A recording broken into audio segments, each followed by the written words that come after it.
नमस्कार साथियों, झारखंड सरकार की महत्वपूर्ण सरकारी योजना मुख्यमंत्री मैया सम्मान योजना झारखंड वर्ष 2024 से संबंधित आज के इस विशेष वीडियो में आप सभी का एक बार फिर से बहुत बहुत स्वागत है।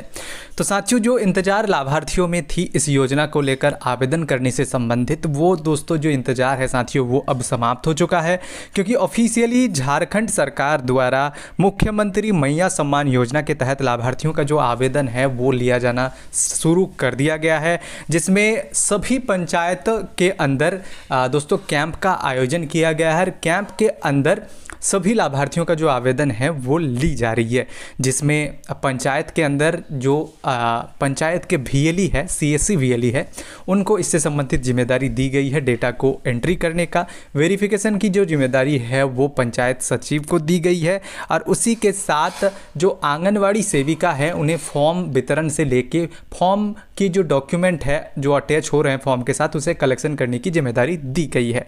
अब ये कार्य जो है झारखंड के सभी जिलों के ग्राम पंचायतों के अंदर शुरू हो चुके हैं, लेकिन थोड़ी सी समस्या यहाँ पर देखने को मिल रही होगी कि जो वेबसाइट है वो कभी कभार क्रैश हो जा रहा है। काफ़ी ज़्यादा लोड हो जाने के कारण जो वेबसाइट है वो क्रैश हो रहा है और लाभार्थियों का जो आवेदन है वो करने में दिक्कत हो रही है। लेकिन कोई बात नहीं, वो अभी आज की डेट में फर्स्ट टाइम इस योजना के लिए आवेदन शुरू हुए हैं, इसीलिए ये प्रॉब्लम आ रही है। कुछ समय के बाद वो जो प्रॉब्लम है वो सुधार लिए जाएंगे। जो भी टेक्निकल टीम है झारखंड गवर्नमेंट की इस वेबसाइट को बनाने में मदद किया है और अभी जो हैंडल कर रहे हैं उनके द्वारा। अब बात कर लेते हैं कि इस योजना के लिए कुछ ज़रूरी सूचना भी निकल कर आई है, जो मैंने आप सभी को बताया है जो प्रॉब्लम हो रही है वो कब तक सॉल्व होंगे, और उसी के साथ कुछ ज़रूरी चीज़ें लाभार्थियों के लिए निकल कर आई है कि लाभार्थी जब अपना फॉर्म को आवेदन करने के लिए अपने जो भी पंचायत कार्यालय है वहाँ पर जाएं तो उन्हें कौन सी चीज़ों का ध्यान रखना है, कौन से डॉक्यूमेंट अपने साथ ले जाने हैं।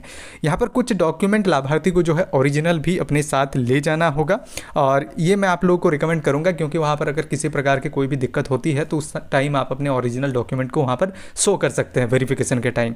तो ओरिजिनल डॉक्यूमेंट कौन कौन से होंगे मैं आप लोगों को वो बता देता हूँ। उसके बाद जो ये पोर्टल लॉगिन हुई है इसमें कौन कौन से ऑप्शन दिए गए हैं, कैसे लाभार्थी की लिस्ट निकल रही है, डेटा कैसे एंट्री हो रहा है, ऑनलाइन का प्रोसेस क्या है, वो इसके बारे में मैं आप लोगों को डिटेल बताऊंगा। साथियों, जैसा कि हमने डॉक्यूमेंट के बारे में आप सभी को बताया है, अब यहाँ पर डॉक्यूमेंट कौन कौन से ले जाने हैं वो बता देता हूँ। यहाँ पर आप देख सकते हैं, सबसे पहले आपको अपना जो आधार कार्ड है, ओरिजिनल आधार कार्ड, वो अपने साथ ले जाना है। दूसरा, मतदाता पहचान पत्र भी आपको अपने ओरिजिनल को ले जाना है। यहाँ पर ऐसा कोई कहा नहीं गया है कि ओरिजिनल ले जाना है, लेकिन मैं आप लोगों को रिकमेंड करूँगा कि कुछ दिक्कत अगर वेरिफिकेशन के टाइम होती है डेट ऑफ बर्थ या फिर कोई भी और चीज़ों के साथ, तो वहाँ पर आपको जो है उसे शो कर सके।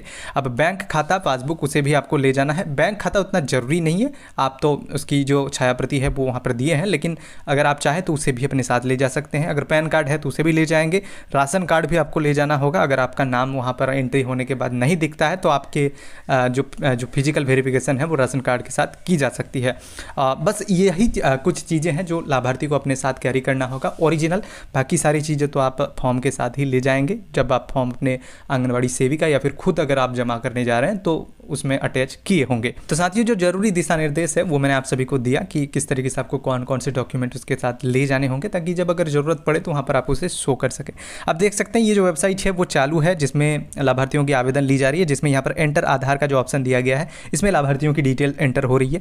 यहाँ पर जैसे हम लोग साथियों क्लिक करेंगे कुछ इस प्रकार से एंटर आधार के ऑप्शन पर, तो ये जो वेबसाइट है थोड़ा सा समय ले रहा है, क्योंकि काफ़ी ज़्यादा लोड है वेबसाइट के अंदर, कभी कभार क्रैश भी हो जाता है वेबसाइट, तो थोड़ा सा समय लेता है। जैसे ही ओपन होगा तो मैं आप लोगों को जो आगे की डिटेल्स है वो यहाँ पर दिखा देता हूँ। तो साथियों देख सकते हैं एंटर आधार पर क्लिक करने के बाद कुछ इस प्रकार से जो पेज है वो ओपन हो जाता है हमारे सामने, जिसमें जितनी जो भी लाभार्थी का पंजीकरण करना है, अप्लाई करना है, आवेदन करना है, उनका जो आधार संख्या है वो यहाँ पर टाइप कर देना है। आधार संख्या को टाइप करने के बाद यहाँ पर एक ऑप्शन आ जाता है, I agree to the above undertaking. जो भी यहाँ पर चीज़ें बताई गई हैं, एक गाइडलाइन दी गई है कि ये चीज़ें आपकी जो है आधार कार्ड से इसमें यूज होगा, आधार की डिटेल्स ली जाएगी, तो उसमें आपको जो है अपना सहमति देना है, यानी कि लाभार्थी का सहमति देना है। तो उस पर यहाँ पर टिक कर देना है। उसके बाद जो आगे के प्रोसेस हैं वो होते हैं, जिसमें बायोमेट्रिक लगता है, वहाँ पर लाभार्थी को फिंगर देना पड़ता है।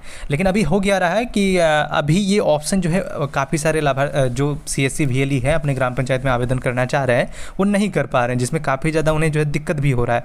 तो मैं यहाँ पर CSC VLE को ये बताना चाहूँगा कि अगर आप आवेदन कर रहे हैं और आपका भी आवेदन में प्रॉब्लम हो रहा है तो इंतज़ार करिए, जो भी टेक्निकल टीम है वो जल्द ही इसको सुधारेंगे, क्योंकि जो भी टेक्निकल टीम को इसकी जिम्मेदारी दी गई है तो उनके द्वारा इस पर काम किया जा रहा है। अतिरिक्त लोड हो जाने के कारण ये काम नहीं हो रहा है। फर्स्ट टाइम में लाभार्थी का डेटा एंट्री भी हो रहा था, फ़ोटो भी कैप्चर हो रहे थे, उसके बाद से अभी वो ऑप्शन जो है नहीं दिख रहा है। जैसे यहाँ पर क्लिक करते हैं एक मैसेज पॉपअप हो जाता है कि जो समस्या है वो यहाँ पर आया है, एरर आया है, और आपको थोड़ी देर बाद करने के लिए, जो भी ट्राई आप कर रहे हैं उसको कुछ समय बाद में प्रयास करने के लिए कहा जाता है। इंतज़ार करिए। बाकी जो मैंने आप सभी को प्रक्रिया लाभार्थियों को बताया है वो अपने डॉक्यूमेंट्स अपने साथ ले जाएं। बाकी जो CSC वैली है वो इंतज़ार करिए और बार बार पेज को रिफ्रेश करते रहिएगा, क्योंकि कभी भी जो ऑप्शंस है वो उपलब्ध हो जाएंगे और आप अपना आवेदन को समर्पित कर पाएंगे। अगर जानकारी अच्छी लगी तो वीडियो को लाइक करें। इस प्रकार के इस योजना से संबंधित हर लेटेस्ट अपडेट प्राप्त करने के लिए हमारे चैनल को भी सब्सक्राइब कर लें, ताकि जब भी कोई वीडियोज़ इस योजना से संबंधित अपलोड हो तो सबसे पहले जानकारी आपको मिल सके। धन्यवाद।